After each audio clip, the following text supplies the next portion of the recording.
Active कुकिंगमध्ये परत एकदा स्वागत। आज आपण बनवूया हराभरा कबाब।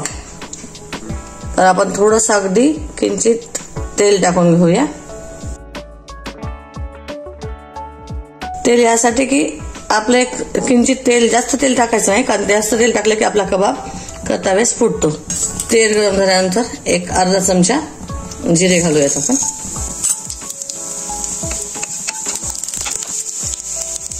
जिरे घातल्यानंतर 7 ते 8 पाकळ्या लसणाच्या घालूया। त्याला थोडंसं आलं वगैरे असं 2 ते 3 मिरच्या चवीसाठी,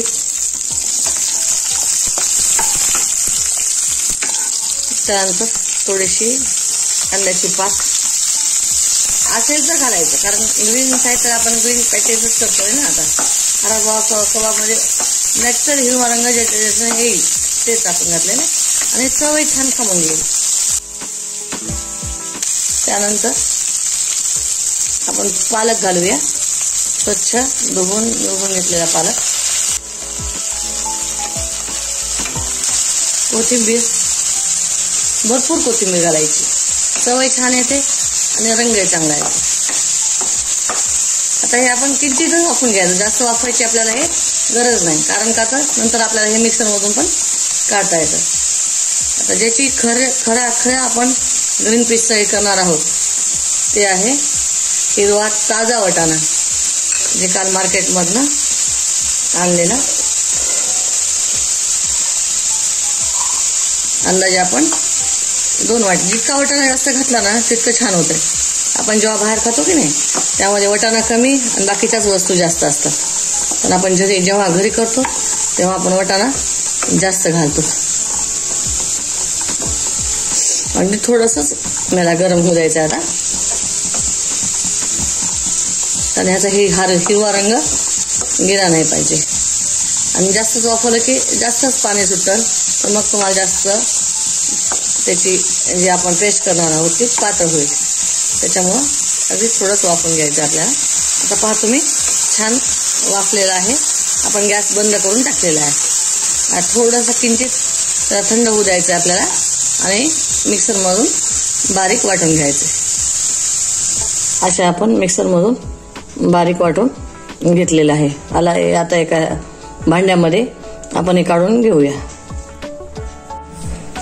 आपण आता हे मिक्सरमधून काढून घेतलेलं आहे, त्यामध्ये थोडीशी हळद,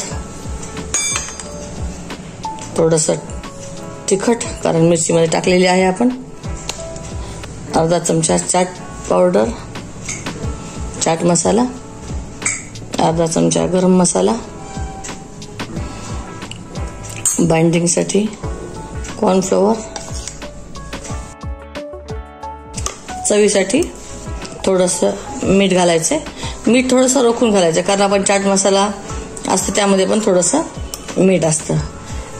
आणि मीठ अगोदर कालवायच्या अगोदर मीठ नंतर घातलं तरी चालतं, थोड्या सारणामध्ये मीठ घाला, कारण मिठानं काय होतं पाणी सुटतं आणि मग ते करायला तुम्हाला अवघड जातं। म्हणून चव बघत थोड्या सारणामध्ये मीठ टाकायचं। आता आपण ह्याला उकडलेला आलू घालून घेऊया। आता 1 आलू उकडलेला, जास्त आलू पण नाही घालायचा की आता मी फक्त एकच आलू घातलेला आहे ह्याच्यामध्ये, कारण आलू जर घातला तर आपल्याला कबाबची चव कमी होते, म्हणून आपल्याला ग्रीनमध्येच ठेवायचं आहे। आता आपल्याला मिक्स करून घ्यायचं छानपैकी। आता आपण सारण चांगलं मिक्स करून घेतलेलं आहे, त्याला आपण थोडंसं तेलाचा बोट लावून घेऊया। आणि आपल्याला हवा तेवढा पॅटीस जास्त जाड का करायचा नाही आपल्याला। हे कबाबचा आकार ज्याप्रमाणे आपल्याला पाहिजे त्याप्रमाणे द्यायचा, पण थोडासा पातळसर द्यायचा, कारण आतमधून सुद्धा ते तळल्या जातं। बघा तुम्ही बरेच जणांच्या कार्यक्रमामधले किंवा लग्नामधले पॅटीस कसे खाताना तुम्हाला कच्चे लागतात, पण जर आपण व्यवस्थित आकार देत राहिलो त्याला तर छान होतात। आता ह्यावर आपण थोडेसे मस्तपैकी तीळ लावून घेऊया।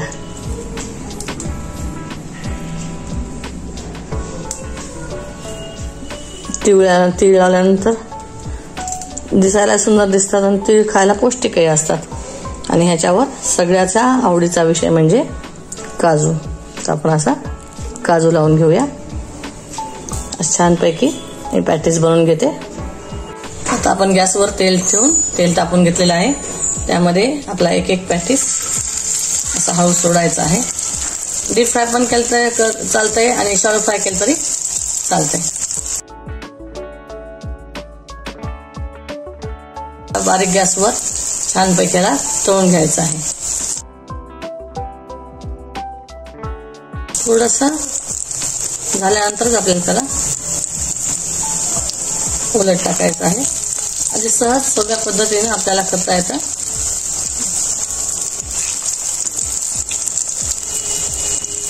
आता आपण पाहूया, आपल्याला थोडासा तांबूस रंग होईपर्यंत तळायचं आहे.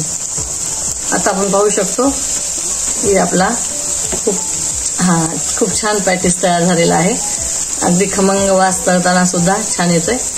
आता आपण एका प्लेटमध्ये सगळे काढून घेऊया.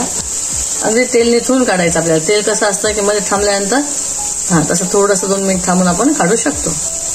आता मी सगळे पॅटीस एका प्लेटमध्ये काढून घेते. आपला आता ग्रीन पॅटीस तयार आहे. चवीसाठी रेडी. नक्की करून पहा आणि मला कमेंट्समध्ये नक्की कळवायला विसरू नका.